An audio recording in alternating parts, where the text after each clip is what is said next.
So I spent 10 years in India studying yoga, and before that I studied the Course in Miracles and Jiddu Krishnamurti.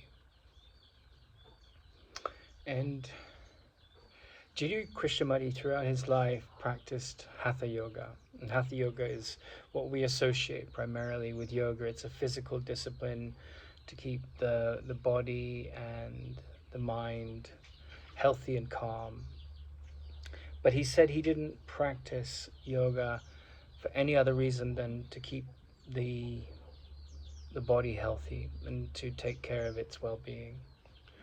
And one of the things that I wanted to look at for a second was this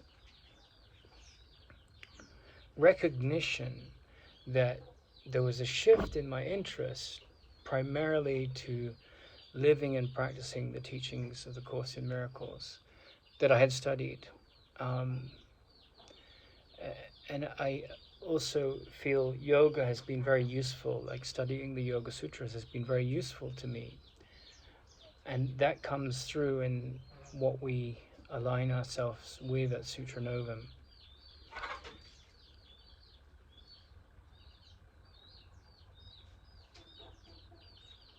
But when we think of yoga, we think of wearing yoga pants, going to a class, keeping the body healthy and young. But I would say that, the sutra, of the thread of meaning that's always new, that is the focus of Sutra Novum, in some ways it is more aligned with the teachings of the Course in Miracles. But what you have to come to clarity about is the fact that whether it's, Buddhism or Gnostic Christianity or Jungian psychotherapy or the Course in Miracles, they're all walking around the same tree. And the tree is within us, and it's about the nature of perception. And so,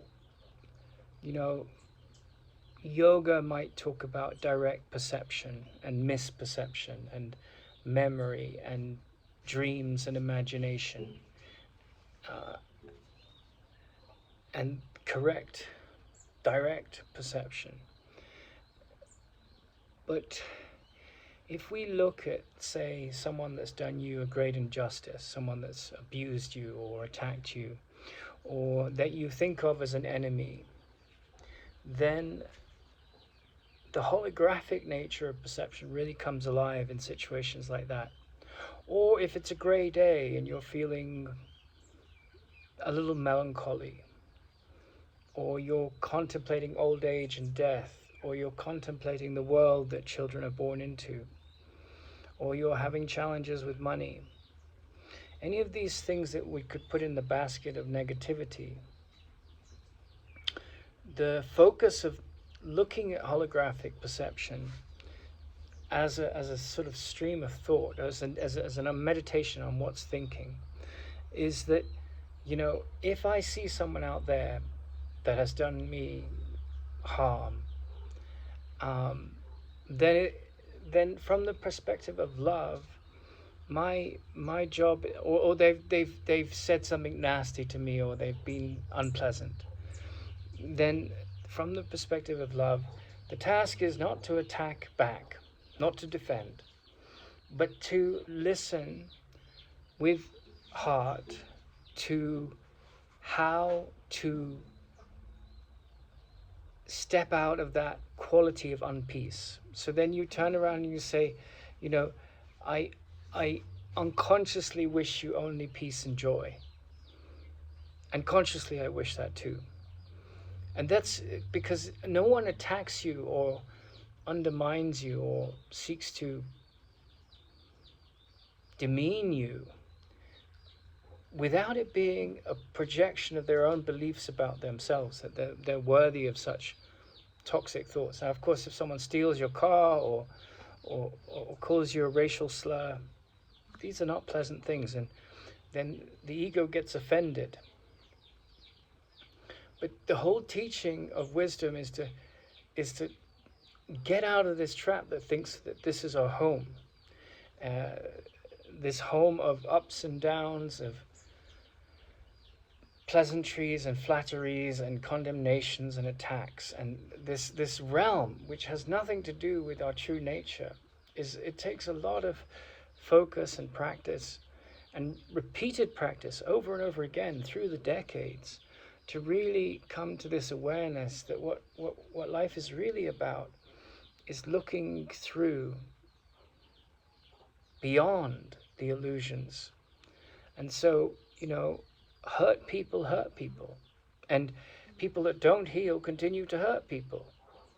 And so the cycle goes on. The hurt people hurt the hurt people, and then the hurt people that are hurt by the hurt people hurt more people. And that's why, Krishnamurti said, the world is who you are. You are the world. So you are the microcosm of this insanity and of this sanity that's possible. And you can choose to see things differently. You can choose to not be part of this attack and defense world. And that takes, a lot of a great subtlety of intelligence, a great depth of wisdom, that you won't become an Israeli or a Frenchman or a Jewish person or a Buddhist or a Christian and use those labels to put up walls between you and another, because your common humanity, and deeper than your humanity, much deeper than your humanity, but your spiritual nature shines through. And so the past is not what rules the mind. To an extent, relatively speaking, we have to have our knowledge of another helps us, but it can drastically hinder us, just as our knowledge of ourselves, And all the labels that we put upon us, they're very dangerous unless we're not very, very, very careful. That's why, you meet the most evolved sages and they don't have much to say. But because the moment you proffer an opinion, you create a wall, and it's very challenging to look into this and master it and see that, I am the world, that all the madness that I see in the world is a reflection of madness that I can subscribe to in my own belief systems.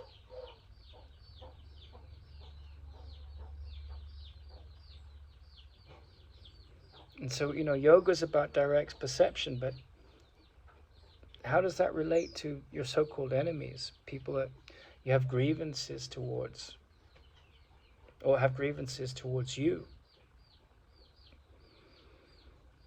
Well, you have to see that this generation of grievances is insanity. Love has no grievances. It holds no grievances. It's completely in the present moment. Now, if someone does something mean and shameful and unkind, then you have to use circumspection. You have to listen. How do you speak to their hurt without exacerbating it, without making it the center of the story, and yet not ignoring it so it can get healed? And that's a great, great question. It's a constant question, because it's a reflection of what we're prioritizing and how we see ourselves, but also how that holographic perception goes out and sees others. And so, the practice of forgiveness, to let go the illusions of the false identity that get projected out, that creates malicious thoughts, negative thoughts, fearful thoughts, condemnational thoughts. The letting go of that thought system is a supremely challenging process, And it doesn't take long for any of you listening to think of someone in your life that's done you wrong.